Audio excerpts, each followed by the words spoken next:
नमस्कार, मी गायत्री कस्तुरे। या ठिकाणी मी मेहंदी आर्टिस्ट म्हणून स्टॉल लावलेला आहे। आंबेगाव महोत्सव 2025 मंचर या ठिकाणी स्टॉल लावलेला आहे। आत्तापर्यंत कमीत कमी दुसरा दिवस चालू आहे, तरी कमीत कमी 50 ते 60 हजार पब्लिक या ठिकाणी उपस्थित आहे। त्या बऱ्यापैकी महिलांनी मुलींनी वगैरे माझ्या स्टॉलला भेट दिली। मी काय करते या ठिकाणी म्हणजे मंचरमध्ये माझी ओळख आता इथे निर्माण झाली। हे माझ्यासाठी म्हणजे एक स्टेज बनला आहे। It's a better opportunity for me. आणि मी तुम्हाला पण सजेस्ट करते की स्टॉलला नक्की विजिट करा, महोत्सवाला नक्की विजिट करा। थँक्यू। व्यवस्था एकदम म्हणजे फर्स्ट क्लास आहे। यांची सिक्युरिटी एकदम कडक आहे। म्हणजे मी स्टॉलवरून कोणतेही सामान घरी घेऊन जात नाही। इथे फुल सिक्युरिटी आहे।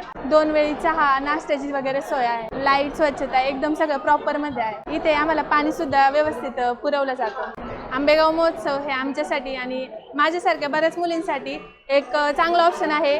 तर मंचरला आणि या कमिटीला मी अशी विनंती करते की हा महोत्सव असाच चालू राहून द्यावा, रिते चालू राहून द्यावा। आणि मी सगळ्यांना आवर्जून रिक्वेस्ट करते की आंबेगाव महोत्सव हा फक्त आणि फक्त 2 दिवस राहिलेला आहे। तर नक्की स्टॉलला, माझ्यासारख्या बऱ्याच स्टॉलला आणि फूड स्टॉल तुमच्या आवडीच्या भरपूर स्टॉल इथं उपलब्ध आहेत। सगळ्या स्टॉलला तुम्ही व्हिजिट करा। थँक्यू।